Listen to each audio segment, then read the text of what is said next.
Outtakes, oh dear. Are we ready? Okay then, so Simon Rogers, Pelgrane Press. 13th Age, how's it going?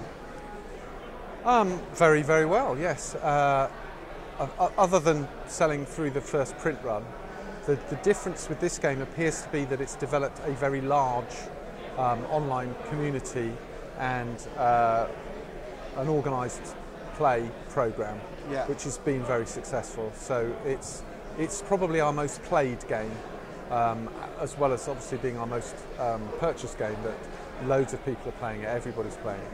Yeah, so this has been by far your biggest success so far, has it?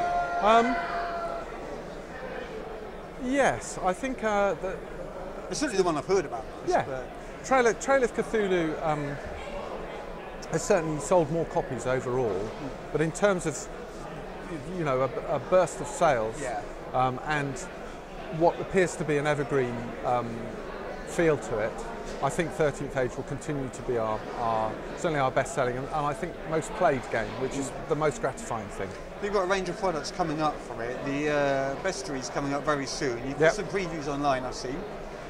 3 creatures online. Now, the monsters in the bestiary are informed by things that we've done before. Right. So the original version of that would be in the Dying Earth, Jack Vance's Dying Earth, where he never specified what a creature looked like. So we didn't want to pin down what the creature looked like, give it stats, and say this is what it is. We wanted to have people arguing over what the thing looked like. So there were 3 or 4 different takes on it. And then that got into the Book of Unremitting Horror that Dave Alsop did.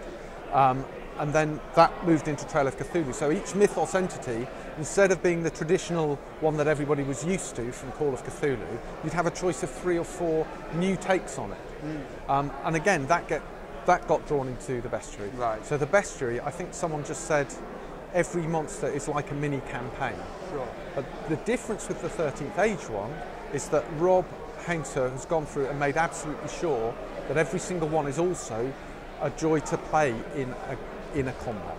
It's not just the background, it's the combat. But notice from the previews, each of those previews is fairly lengthy. Yeah. Is that typical of all the monsters in the book?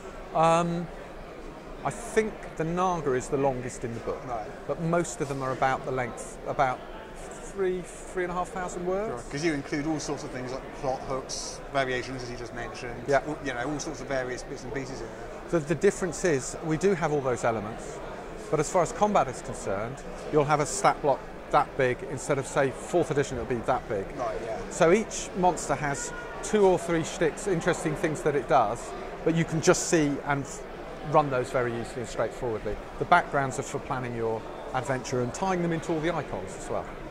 Now, what can you tell me about 13 True Ways? Now, I'm not so involved with that. Right. Fire Opal team are working on that in more detail, but in short, it will include new character classes, including the monk and the commander. Which are out play testing at the moment. They are kind of second round play testing. The monk kind of builds up powers round on round. If it performs a series of manoeuvres, gets knocked back a bit and then finally delivers the killing blow, say 3 rounds later. A bit like the sorcerer, who also builds up power and then uses it. And I think the commander is the answer to some people who they don't like the fighter because you decide what you do after you've rolled. And for some people, they find that conceptually difficult. Okay, yeah. And so it deals with that objection, really. Okay. So I think last time we had a Dragonmeet, we had a similar interview, and I mentioned to you at the time that everywhere I was going, I was hearing Pelgrane Press mentioned. That hasn't changed in the last year, in fact more so. Why do you think that is? Well, the reason it was last time was because of Beth, who left Pelgrane to move to Titan Books, and we were then fortunate enough to employ Kat Tobin, who in the space of 6 months has managed to get 8 backlogged books out all in one go. I mean, you certainly have a busy production schedule, I'll give you that. We do, but we've always got far more ideas than we can possibly ever make into books. It's not like we're straining away trying to think of things to produce. And we've also taken on Gareth Ryder Hanrahan, full-time as well, and he is working on a 13th Age campaign, codename Moby Dungeon. Oh, I was going to ask you about 13th Age support in terms of like campaigns and adventures. So Moby Dungeon Moby Dungeon. Well, the thing about the 13th... Well, that's the actual name. Well, no, it's going to be called the Lair of the Stone Thief. Right, okay. But the idea is that in 13th Age, the dungeons are kind of living entities that move around. So he thought of an analogy with Moby Dick. So this is a rogue living dungeon that comes up and eats villages and grows and incorporates them into its structure. And the players are the Ishmael who have to go and face them. So they have got something personal against this dungeon, and it's got something against them. How did he come up with this stuff? Well, he's living in Ireland, drinking whiskey, and he's suffering from sleep deprivation. I think. Fair enough. Yeah. So you got 4 products here. We've just spoken about 13th Age. Could you sort of very, very briefly sort of give an elevator pitch for each of the books that we've got sitting here? Sure. HILLFOK was a wildly successful Kickstarter, and most role-playing games have been about procedure, about solving problems, about attacking things. Drama System is a very, very simple and straightforward way to create the kind of narratives you see in dramatic fiction. Right. So The Sopranos or Breaking Bad, or where there's interaction between people, and it deals with all of that. And the thing about that game is that it's just so easy to GM. And that, as I see, is by Robin Laws. I spoke to him very, very briefly at the Ennies last year, but I only got 2 minutes because we were doing the live pre-recordings. But he did mention that despite the name being HILLFOK, it's designed as a system to cover multiple genres, multiple situations, and things like that. There are about 50 different settings that come in HILLFOK, and also in a companion volume called Blood on the Snow. So, for example, last night, me, Ken, Robin, Rob Hainslow, Steve, Paula and Robin all played Moscow Station. So we were CIA agents in Moscow, in the American Embassy in Moscow. And you can imagine the kind of things that happened as a result of that. Just paranoia, sweaty spies, KGB handlers, all sweaty that stuff. Spies? Oh, that's the best guy. Rob Hainslow was playing a very sweaty spy, yes. So whatever kind of dramatic game you can imagine wanting to play. So I could just think of something that I want to play orcs, let's have orcs. So we'd find someone to do an orc dynasty.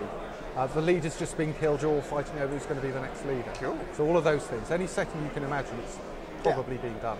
Right. So next, Night's Black Agents is one I'm considering buying in a bit. Mm-hmm. I've heard bits and pieces about it, but I'm not 100% familiar with what it is. Could you explain that one to me? Night's Black Agents. Sell that to me, because if you manage to sell that to me, I'll come to your store straight afterwards and buy it. I will not spurn your money. I'm talking as a GM who has run this as my favourite game, other than my original AD&D campaign that I've ever run. So 17 or 18 sessions. Yeah. And it's basically, if you imagine the Bourne films or any spy film, but the baddies, the conspiracy, the enemy conspiracy, are vampires. But vampires isn't necessarily, bitey, fanged Transylvanians. They can be aliens. They can be mutants. There is a whole. You basically pick and mix your own vampire, so that when they meet the vampire, it's not a shiny, sparkly, lovely creature. It's a hateful, super powerful creature that you need to take down. Right. And because you're burnt, and you're burnt because of the vampires, you need to get your own back on that. And as a GM, it's an absolute joy to run. Firstly, because the players do a lot of the work. They're drawing this big conspiramid, and they're going from place to place, trying to get a gang to fight the conspiracy, trying to find out and weaponize their information. The first time they meet a vampire, it's going to wipe them out. Then they need to find out, how can we take these things down?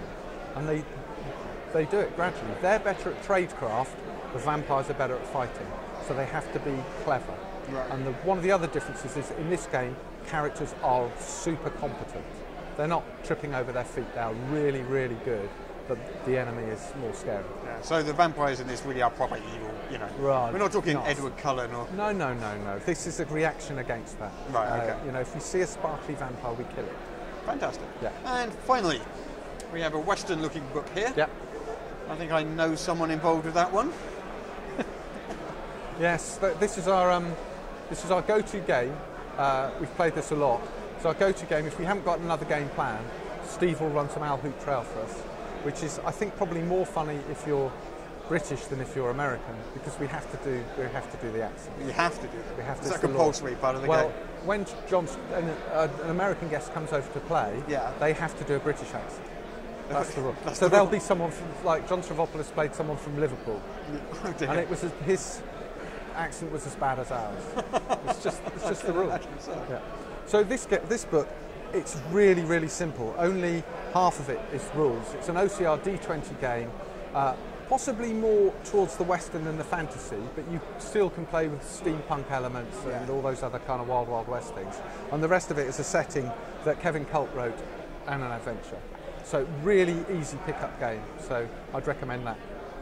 Would I be right? I mean, from the outside looking in. Yeah. Would I be right in saying that your strategy when producing these lines is pretty much to give the project to someone and just tell them to run with it, do what they do best? Often. This one certainly. Knights Black Agents the same. Some of them we usually supplementary products. We kind of focus people in on stuff. But in general, we like people to work on things that they really enjoy and really keen on doing. They're passionate about. Yeah.